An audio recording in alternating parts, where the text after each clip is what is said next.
Surat ST નિગમ દ્વારા તૈયાર કરાયેલ ઉધના ખાતે નવીન અદ્યતન ડેપો વર્કશોપનું ગૃહમંત્રી હર્ષ સંઘવીના હસ્તે લોકાર્પણ કરવામાં આવ્યું। સુરતમાં ઉધના બસ ડેપોના વર્કશોપનું ઉદ્ઘાટન કરવામાં આવ્યું હતું, ત્યારે ગૃહ રાજ્યમંત્રી હર્ષ સંઘવીના હસ્તે લોકાર્પણ કરવામાં આવ્યું છે। સુરત એસટી નિગમ દ્વારા તૈયાર કરાયેલ ઉધના ખાતે નવીન અદ્યતન ડેપો વર્કશોપ જોવા મળી રહ્યો છે।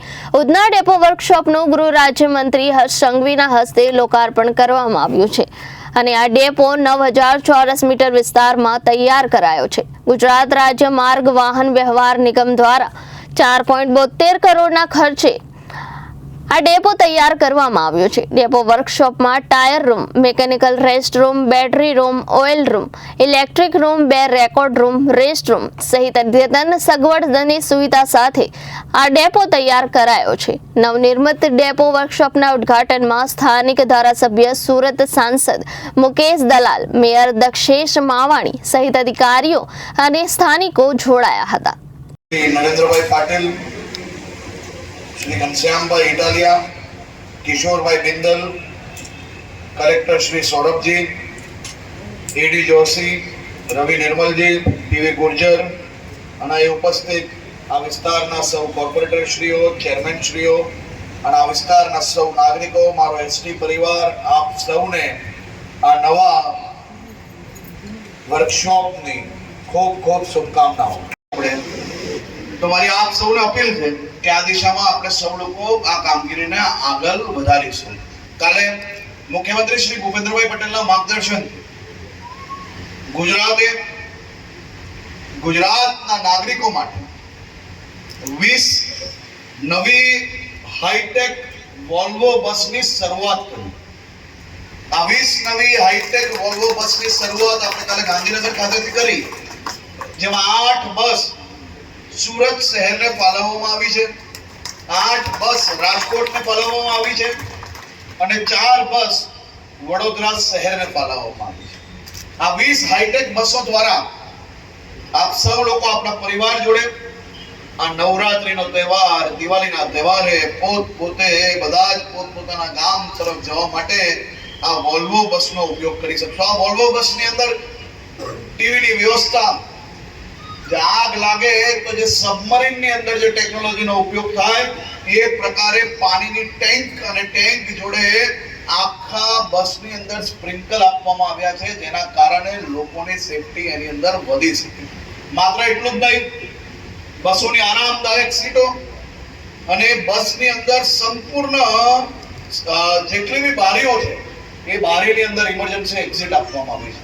હાઇડ્રોલિક બસ બનાવવાના કારણે કોઈ મારા ઉંમર લાયક બા જાય, ઘૂંટણમાં તકલીફ હોય તો ડ્રાઈવરે બસને એકદમ નીચી કરી શકે, જેના કારણે એને પગથિયા ચડવામાં તકલીફ ના પડે। આ પ્રકારની બધી જ વ્યવસ્થાઓ રાજ્યના નાગરિકો માટે રાજ્ય સરકાર દ્વારા કરવામાં આવી છે। આ તો માત્ર 20 બસો ચાલુ કરી, આવનારા થોડાક જ સમયની અંદર બીજી નવી 80 વોલ્વો બસો આપણે ચાલુ કરવાના છે, એટલે અદ્યતન 100 વોલ્વો બસો આપ સૌ લોકોની સેવામાં આવનારા દિવસોમાં ઉપલબ્ધ હશે। આ વર્ષે આપણું ટાર્ગેટ છે કે આ 25 લાખ પેસેન્જરથી 30 લાખ પેસેન્જર સુધી પહોંચવાનું છે અને 30 લાખ પેસેન્જર સુધી પહોંચવા માટે વધુમાં વધુ ગામોના કનેક્શન અને વધુમાં વધુ સર્વિસીસના સંકલ્પ જોડે અમે લોકો કામગીરીને આગળ વધારીએ છીએ। આજની આ નવી વ્યવસ્થા બદલ એસટી પરિવારને હું ખૂબ ખૂબ અભિનંદન આપું છું। આખા એસટી ની ટીમ દ્વારા જે પ્રકારે છેલ્લા અનેક વખતથી રાત દિવસ એક કરીને કામગીરી કરવામાં આવે છે તે બદલ બી હું આપ સૌને અભિનંદન આપું છું। આખો એસટી પરિવાર આ જ રીતે આપણે મજબૂતાઈથી, મક્કમતાથી અને સંકલ્પ લઈને આપણા પેસેન્જરને વધુમાં વધુ સેવા આપવા માટેની વ્યવસ્થાઓ આગળ વધારીએ। આ બસની જે વ્યવસ્થાઓ કરી છે, આ ડેપો અને બસ સ્ટેશનમાં આજે જેવું છે એવું 2-5 વર્ષ પછી બી રહે તેવી આપ સૌ લોકોને શુભકામનાઓ। સૌ લોકોનો ખૂબ ખૂબ આભાર। છેલ્લા 2 વર્ષમાં આ જ વિભાગ દ્વારા હજારોની સંખ્યામાં નવી બસોની વ્યવસ્થા ગુજરાતના સૌ નાગરિકો માટે નિરંતર કરતી આવ્યા છે। હું એસટી ના સૌ પરિવારજનોને સર્વપ્રથમ હું અભિનંદન આપવા માંગુ છું જે પ્રકારે આપણે સૌ લોકોએ સ્વચ્છતાનો સંકલ્પ લીધો અને એ સ્વચ્છતાના સંકલ્પને આગળ વધારવા માટે એસટીના પરિવાર દ્વારા ખૂબ જ સારી રીતે કામગીરી કરવામાં આવી. મારી સૌ ડ્રાઈવર કંડક્ટર ભાઈઓને વિનંતી છે કે આપણે આપણી બસને જે રીતે પૂજીએ છીએ, ક્યારેય લાંબી ટ્રીપ પર આગળ નીકળતા હોઈએ તો આપણે બસની અંદર અગરબત્તી કરતા હોઈએ છીએ, આપણી આસ્થા છે, ભગવાનની પૂજા અર્ચના કરતા હોઈએ છીએ, ત્યારે આપણી બસને સાફ રાખવાની જવાબદારી આપણી સૌ લોકોની છે. આપણે જોયા હશે અનેક એવા વિડીયો જેમાં કંડક્ટરશ્રીઓ દ્વારા રાજ્યના નાગરિકોને સમજાવવામાં આવે છે, એ લોકોને મનાવવામાં આવે છે કે ભાઈ તમે દરરોજ આ બસનો અવર જવર માટે જ્યારે ઉપયોગ કરતા હોય તો આ બસ એ કચરા પેટી નથી. તમે જવાબદાર નાગરિક તરીકે આપ સૌ લોકોએ ક્યારે બી પ્રવાસ દરમિયાન વેફરના પડીકા હોય, પાણીની બોટલ હોય, તો જ્યારે તમે નીચે ઉતરતા હોય તે કચરા પેટીમાં અગર નાખી લેશો તો આપણી આ બસની સ્વચ્છતા હજી વધુ સારી રીતે આપણે જાળવી શકશું.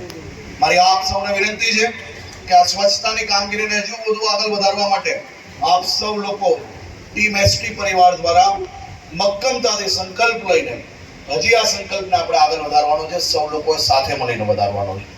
આજે સુરત શહેરના નવા વર્કશોપમાં જેટલી મોટી સંખ્યામાં બસોનું જ્યારે સંચાલન થતું હોય તો બસોને ધોવા માટે, રિપેરિંગ માટે, ડેન્ટિંગ પેન્ટિંગ માટે અલગ અલગ પ્રકારની વ્યવસ્થાઓ દરેક જિલ્લાઓમાં ઝોન વાઇઝ એસટી દ્વારા કરવામાં આવતી હોય છે. આ વ્યવસ્થા થકી આપણા શહેરમાંથી આવતી જતી બસોને વધુ સારી રાખવા માટે આ નવી વ્યવસ્થા ખૂબ જ કામ આવશે. અમારા ધારાસભ્ય શ્રી મનુભાઈ દ્વારા રાજસ્થાનની એક બસ માટે 2-3 વાર પત્ર મને આ મહિને મળ્યો. ક્યાંની માંગેલી? ઝાલોદ. ક્યાંની માંગેલી? શિયાના. ઉધનાથી શિયાના નવી બસ આજે હું જાહેર કરું છું અને ઝડપથી 1-2 દિવસની અંદર જ એ બસને ચાલુ કરવામાં આવશે. આપણે સૌએ છેલ્લા અનેક સમયની અંદર એસટીના પરિવર્તનને નિહાળ્યો હશે, નજીકથી જોયો હશે. માત્ર બસોના જ પ્રોબ્લેમો સોલ્વ થયા એટલું નહીં, અમારા એસટી પરિવાર બેઠો છે એના બી પ્રોબ્લેમ મોટા ભાગના બધા જ સોલ્વ થઈ ગયા. એ બી ઐતિહાસિક પ્રોબ્લેમ સોલ્વ થયા. ઇતિહાસમાં પહેલીવાર આપણી એસટીએ પ્રતિદિન 25 લાખથી વધારે પેસેન્જરને સર્વિસ આપવામાં સફળતા પ્રાપ્ત કરી છે. જે આંકડો આપણે આવનારા દિવસોમાં 30 લાખ સુધી પહોંચાડવાનું છે. હવે ડ્રાઈવરો અને કંડક્ટરની ભરતીની કામગીરી ઝડપથી ચાલી રહી છે. જેવી ડ્રાઈવર અને કંડક્ટરની ભરતી પૂર્ણ થશે આપણે હજી ખૂબ મોટા કનેક્શનો વધારવાના છે. અને આ જ વ્યવસ્થામાં જો તમે સૌ લોકો બસ સ્ટેશન સાફ રાખશો, બસો સાફ રાખશો તો વધારે પેસેન્જરો તમારી બસની અંદર આવશે અને વધારે પેસેન્જર જો બસની અંદર આવશે તો એસટીને નુકસાન થતું અટકશે અને નફો વધશે. નફો વધશે તો કોને ફાયદો થશે? એસટીના. સંભળાતું નથી. Reporter Arvind Rathod, Janadesh news, Surat.